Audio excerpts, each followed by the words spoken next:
When you think of Warhammer 40K's Imperium of Mankind, you most likely imagine trillions of people toiling away in massive manufactorums, hundreds of space marines holding off hordes of abominable xenos, and political corruption that runs so deep, even Terra itself nearly exploded a dozen times in the last 10,000 years. But what if I told you, with the release of the new Ashes of the Imperium book, that all of this corruption, the actual rot of humanity that we hear so much about in 40k, was actually started by Roboute Guilliman, right after the Emperor was interred on the Golden Throne. Yeah, in the newest novel released by Black Library, Roboute Guilliman, Primarch of the Ultramarines, not only tries to overthrow his brothers, but he actively planted the first seeds of corruption and long-term ruin in the Imperium of Mankind. In this video, we are going to cover Roboute Guilliman's attempted political coup, his Ultraplan on how to save the Imperium, while he himself would become its supreme leader, and what Rogal Dorn and the Adeptus Custodes around him think of this almost hostile takeover. As per usual, all sources used will be shown in the bottom left hand corner throughout the video, just in case you want to check the lore I have used, or want to learn even more about how Roboute Guilliman plans to take over the Imperium. Alright, enough talking, let's get into the lore.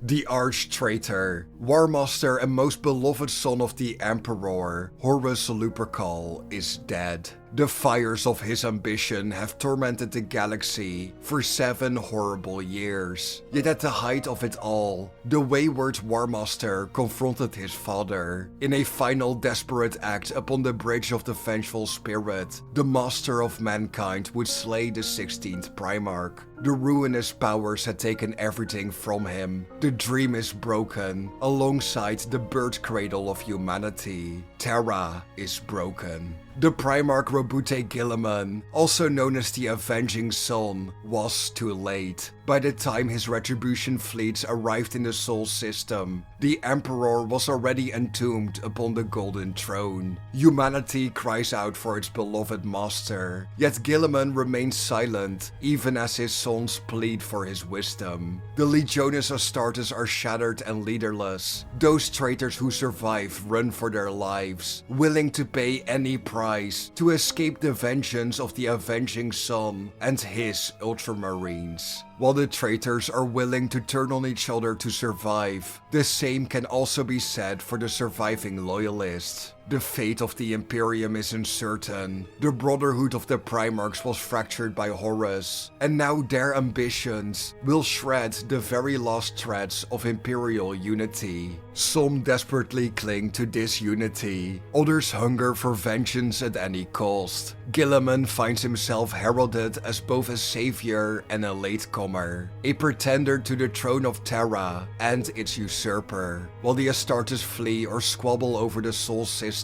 there is a shadow growing in the Imperial Palace. An insidious threat to the power of the Astartes grows. Humanity, wary of transhuman war, dares to dream of a galaxy without space marines. Now the Avenging Son finds himself in a time of payback, fear and destruction of old systems, one that will not even spare him. The glories of the Great Crusade have been extinguished by the treachery of the Horus heresy. Ashes of the Imperial dream are all that remain. The scouring has begun. So with that tastefully dramatic intro out of the way, let's take a look at the arrival of Roboute Guilliman in the Sol system.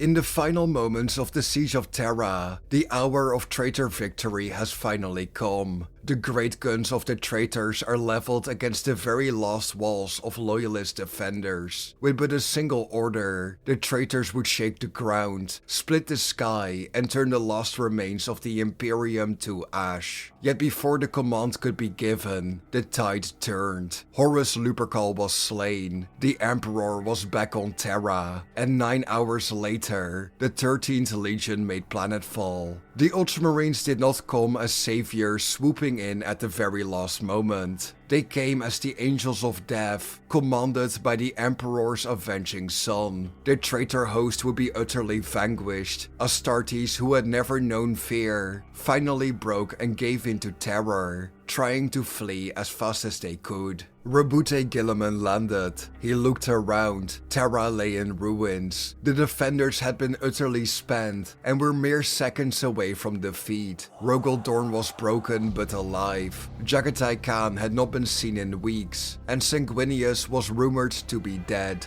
The Emperor himself was entombed upon the Golden Throne, surrounded by the surviving handful of Legio Custodes, and the last of the most trusted tech priests were working day and night to keep the throne going. The warp starch had utterly ruined Terra, and after the battle was won, the Ultramarines could not spare a moment for respite. The palace was collapsing. The people of Terra were starving. There was one single glimpse of light though. Somehow, the ruinous powers had gone, almost as if they were washed away deep into the warp. Or possibly, the entire warp itself had been extinguished. Nobody could say for certain, but it seemed like, for now, chaos would not be an issue. The Imperial Fist, Blood Angels and White Scars had been completely taken out of action. These once proud legions, the defenders of Terra, had to step aside as Ultramarines took their place. Astartes and mortals alike poured into the palace. Refugee camps were established, orders were handed out, rubble was being cleared, and restoring the palace was well underway. Yet no matter where one might turn, the new saviors always wore the badges of Ultramar. The Ultramarines were doing the heavy lifting, compensating for their shame, doing anything in hopes of making it right, in hopes of allowing the people to forget they were too late to save Terra. Guilliman was orchestrating everything. His sons brought him ledgers and import dockets. Millions of humans swarmed the ruined palace, and stockpiles of munitions were refilled for any of the last planetary defenses. The Imperial Fist looked on in disdain, mortal and Astartes alike. They hated what the Ultramarines represented. It hurt the proud sons of Dorn to be a rabble instead of a legion. Their armor was cracked, and they were reduced to borrowing bolters and swords with the stamps of Armatura or Cult. Yet for all of this, fixing the palace and the food situation on Terra by the Ultramarines was not enough. They had spared their strength while traveling the warp, and they had taken their time. The Imperial Fists were at the very heart of the Inferno and paid the ultimate price for it. They hated their reinforcing brothers for how late they truly were. Guilliman understood better than anyone else that now was a time of action to save what little was left standing on Terra. Around the Imperial Palace, Roboute set up temporary camps for people to live in. Cholera, scurvy, radiation poisoning, and so much more had to be contained. At the same time, the Ultramarines hunted the surface of the Holy Planet, using artillery, airstrikes and droplet assaults to clean out the last pockets of traitor resistance. And as seen in Ashes of the Imperium, Guilliman is focused and trying really hard not to make any mistakes. To build, that is my very instinct now. The original error was to move too fast, too far. We have Luna on our doorstep, still occupied. Mars, still occupied. Maybe other pockets. These are real renegades. We purge Sol first, we make it impregnable. Then consider a move beyond. Anything else is recklessness. Praeto remembered how Vulcan had been. Eradication is all they warrant. Your brothers will not agree. And how many chapters do they command? Asked Guilliman dryly. Praeto laughed. They have their titles still, which of course we must scrupulously observe. For a moment, Praeto did not reply. Guilliman said nothing. A tight silence fell across the chamber. It felt almost as if he must be listening to them, a silent judge of their actions, but present, always present, waiting for them to vindicate him or fail him. Everyone kept saying that he'd stir soon, that the orders would come again, but that day was always deferred. The custodians are weakened, Praeto said at last. They were the closest, the bond was the tightest of all. Now that he is injured, they suffer the most. And the Captain General? Constantine, I don't know. He's damaged, like all of them. I think their instinct is to retreat, to become the guardians of their master. Do they even think about anything else? Will their shame let them? And anyway, they are so few now. We must imagine an Imperium without them.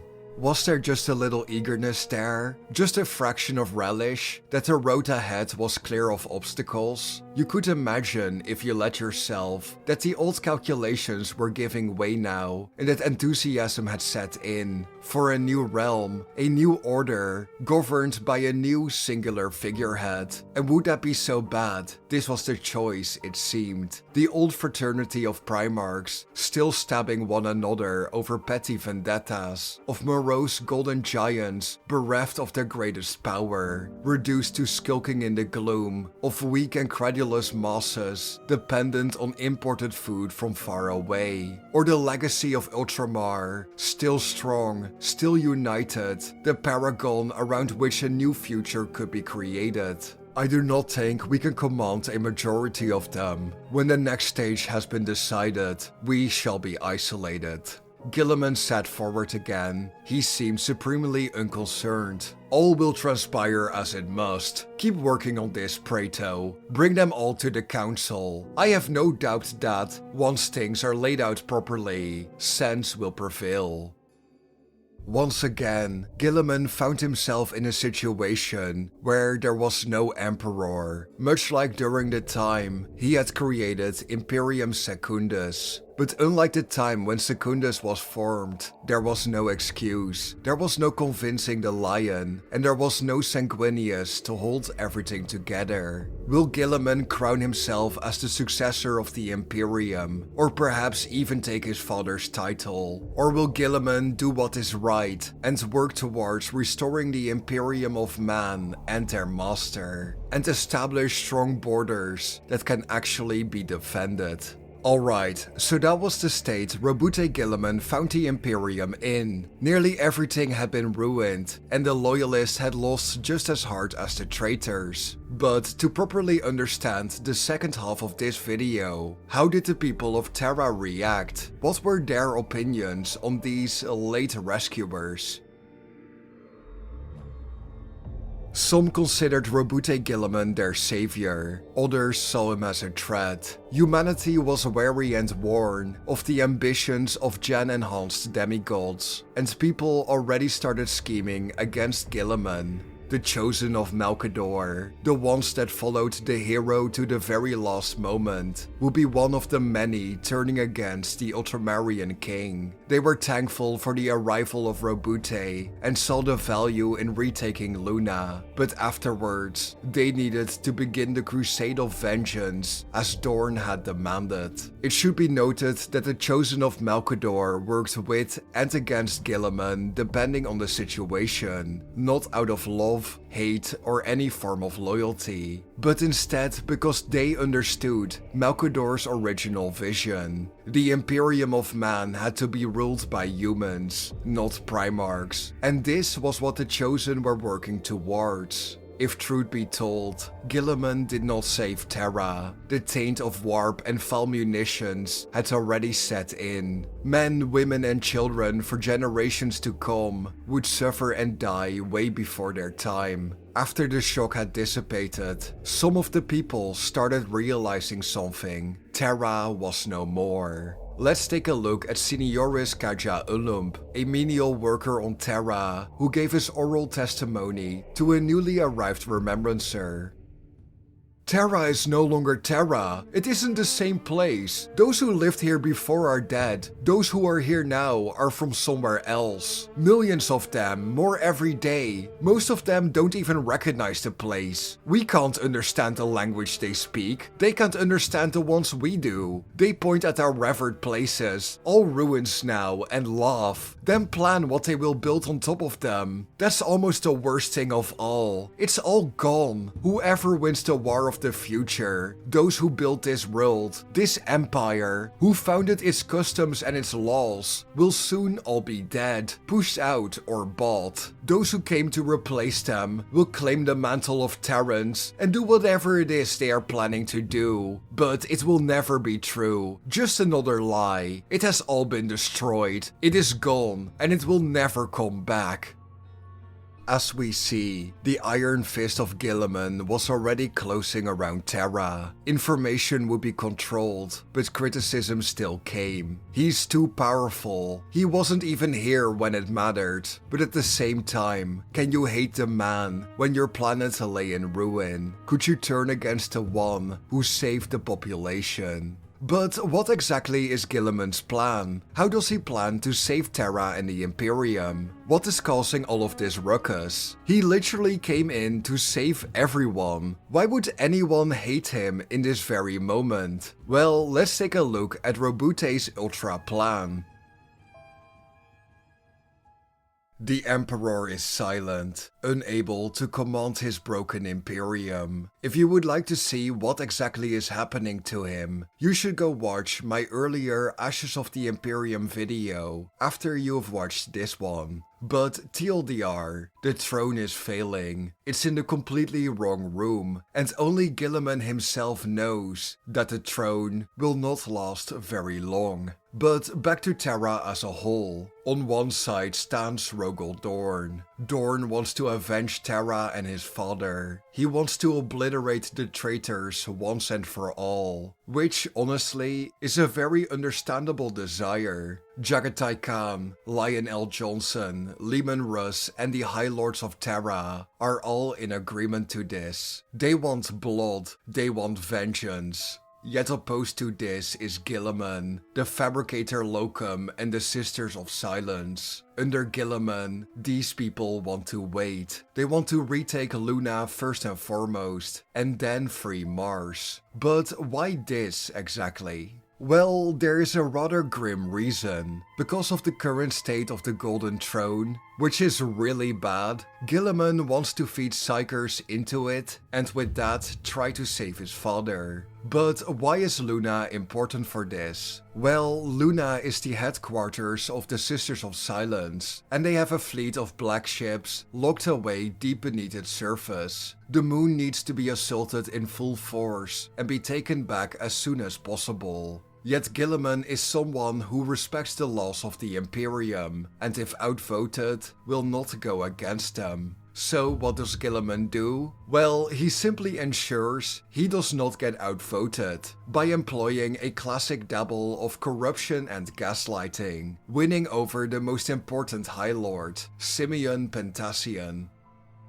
He'd spoken to Guilliman right at the start, when the ash was still falling from the sky, and you could hear the last of the enemy artillery on the edge of the outer palace ruins. He had expected to see him alone, but already his companions were with him, the ones that turned his stomach and made his palms sweat. Kyra Catherine, her name was, one of the cursed sisters. At first, he thought she might have been brought along to intimidate him, which, if so, was effective. But the longer they spoke, the more he began to suspect something more profound was in play. The objective will be Luna. I want no dissension on the council on this. All other considerations are secondary. Luna. But if I may ask. No, you may not, Catherine had signed. And that had been it. No risk of protest from him. It became too costly to contemplate. The Ultramarines gave him everything he wanted. Resources beyond the dreams of a shattered kingdom. He took on scholars. He re-established the old mechanisms of control. Now he took his orders from the Primarch, who was clearly taking at least counsel from the Antima Saikana. He didn't need to know why.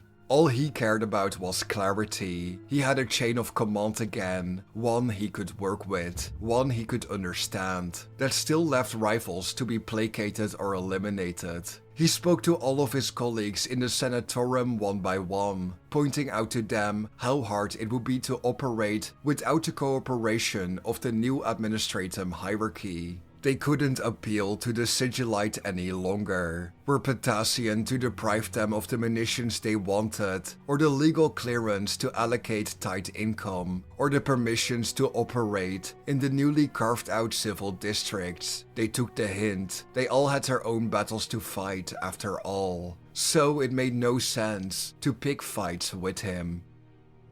Guilliman's biggest goal is to ensure the Emperor is saved. After he had his meeting with Pentacian, the mortals in service of the Ultramarines would be joined by those in service of the Administratum. Guilliman had near absolute control, and when the vote came, he won it handily. Luna would be reconquered, but the cost was going to be high.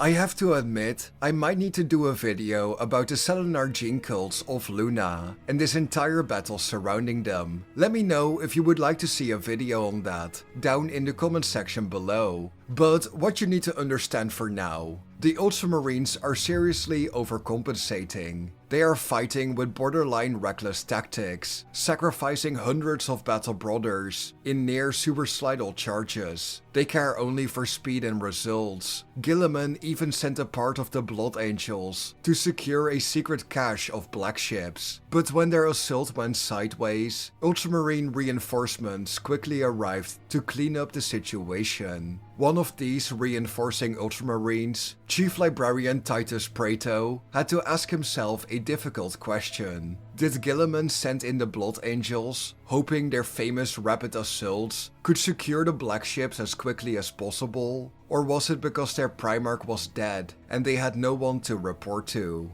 After Luna was secured, Guilliman would hold a parade, and if I can be honest with you, it's a disgusting mockery of the triumph of Ulanor. It was done in hopes of raising morale, but it leaves me wondering if it was also done to feed into Guilliman's ego. Now, the biggest crime of all of this is that Guilliman shared nothing with anyone else. Not a morsel of information, shipment papers, or just the state of a sector was shared. The Primarch kept the state of the Emperor to himself, not even sharing his father's state with his most trusted sons. Titus Praeto was the chief librarian, and previously, Guilliman had shown a great amount of trust in him during the Horus Heresy. The Lion and Russ arrived on Terra and were simply told nothing. Dorn was too focused on vengeance to realize what Guilliman was doing. But the fact that he told not a single one of his brothers about what was happening is insane.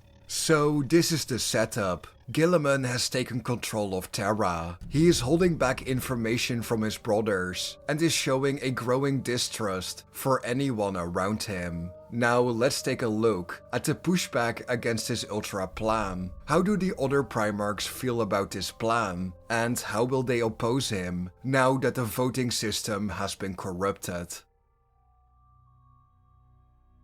This distrust between the brothers would become the focal point, which would work against Guilliman. The Lion, Russ and Dorn all started working together. They knew they were outvoted, but that didn't mean they could not plot against their brother. Dorn ordered his sons to find traces of the ruinous powers. Was the warp still out there? Did the gods still exist? Guilliman's argument had been based on the idea that chaos had been eradicated, so Dorn was trying to prove him wrong. As we know, Rogal was right, yet before he could bring his proof back to Terra, one of the most hilarious accidents ever occurred. So, as all of this is happening, Lorgar and the Word Bearers are working to wake up the Chaos Gods, as they are not dead, but severely injured from their fight with the Emperor, and essentially have fallen asleep.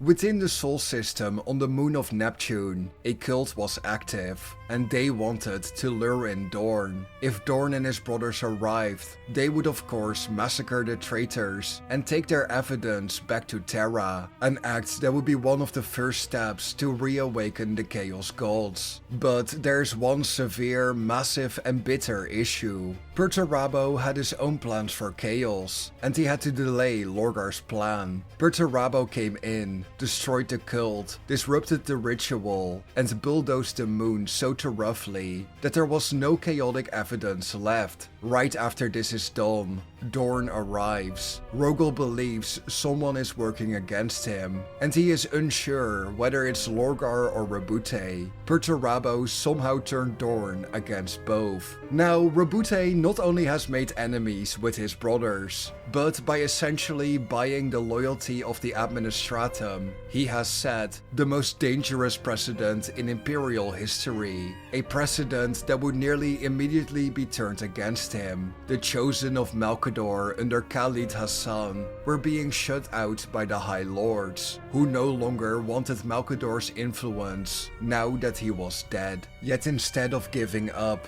the Chosen take some drastic measures. First of all, they laid down the foundations of the Inquisition, but Hassan would go even further. He would be asked by the Assassinorum to replace Malcador and become the new Grandmaster of Assassins. So, Hassan sends a Calidus assassin to meet with the Master of the Administratum with a simple message. Hassan will become a High Lord. Future Grandmasters of the Assassinorum will also become High Lords, and the Chosen of Malcador will remain in power. Also, it is not outright stated, but there is a 50-50 chance that this is the same Calidus assassin who killed Conrad Curse, which is very neat.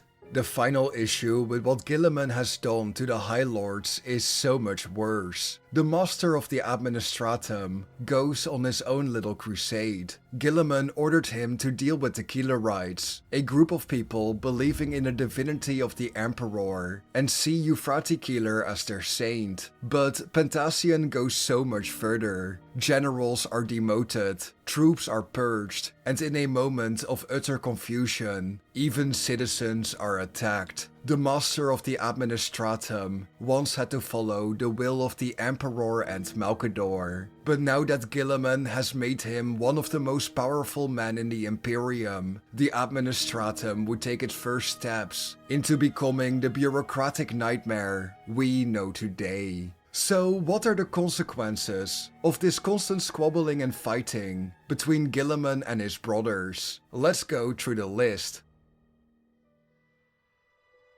The biggest consequence of Guilliman's actions is what he did to the High Lords. Before him, they were a ruling council that worked towards unity and the wider goals of the Imperium. Now, well, the Master of the Administratum became filthy rich and powerful. He created rivals, people who will work with him for a while, but will also prey on him the first opportunity they get. The Lord Admiral of the Navy is a woman fiercely loyal to Rogal Dorn, and now she has been forced to vote against Rogal Dorn, with whom she is close. This is something that will have consequences. Some of the High Lords are staunch Keelerites, and seeing their kind hunted have made them all the more paranoid. So in the end, the entire reason the High Lords are so corrupted in 40k is that Guilliman corrupted them during the Scouring. But the worst consequence, assassination and personal ambition, now rule the High Lords. The next person to join their table will be thrown into a pit of mistrust, and thus will breed the High Lords into powerful people of greed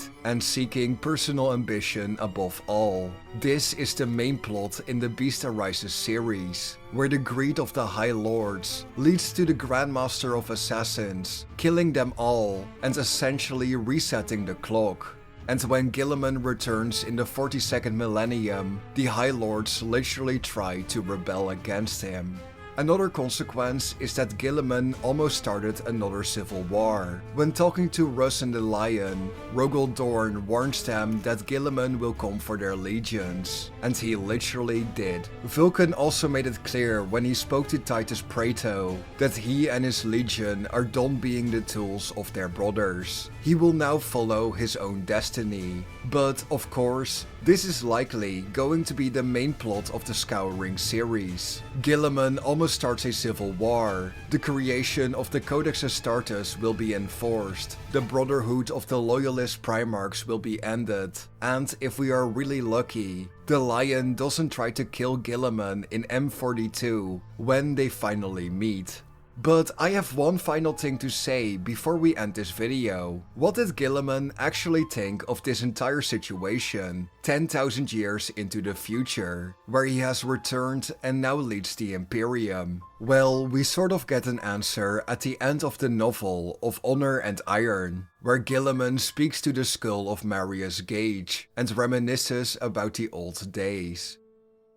I finally understand Dorn now, standing sentinel against Horus, courting the end of all of humanity. No soul but his, and our fathers, has carried this burden. He looked up across the stars. The moment that Horus died, and my father was resigned to the Golden Throne, I became the foremost of all Emperor's sons. Think of that, to inherit that kind of power in an instant. 10,000 years ago, the Ultramarines Legion was without peer, and there was no goal beyond our reach. We were not bled dry at the siege of Terra, and I, as their Primarch, emerged from my brother's heresy alive and unscathed, standing in the sole command of the single largest military force that was left in the entire galaxy. All others, traitors and loyalists alike, were ghosts of their former strength. I only had to give the order, and the Ultramarines would have put the crown of the undisputed ruler of the human race on my head. We had already built the empire of the 500 worlds. We had already created our own Imperium Secundus, the simplest and clearest means to erase our shame of its collapse, and the greater shame for being absent during the siege would be to make it so that there was never a siege at all. To rewrite history with ourselves at the forefront. All we had to do was conquer, and yet when the time came, we did not do it. We walked to the edge of that precipice and made the choice to turn from it. I did not feel arrogance or disregard or contempt for an Imperium that would have collapsed without me. Instead, I felt an unbelievable, crushing responsibility. Guilliman's biggest lesson from his mistakes during the Scouring seems to be that he was not responsible enough and not dedicated enough to war. Now, after everything that has happened, he is finally ready to raise the galaxy and use its ashes to regrow the Imperium, much like Dorn wanted all those millennia ago. In my opinion, Guilliman was too hopeful and naive during the heresy and the Scouring. But what do you think of all of this? Are you on Team Guilliman or Team Dorn? If you stood in Roboute's boots, how would you handle this situation? Would you have made the same choices because the Golden Throne is failing? Or would you go along with Dorn and obliterate the traitors once and for all? Let me know your comments, concerns, suggestions, theories and ideas down in the comment section below. If you think I deserved it with this video, please leave a like and hit that subscribe button. It helps push this video into the algorithm and it would make me very happy. Thank you for watching and I'll be seeing you guys in the next one. Bye bye.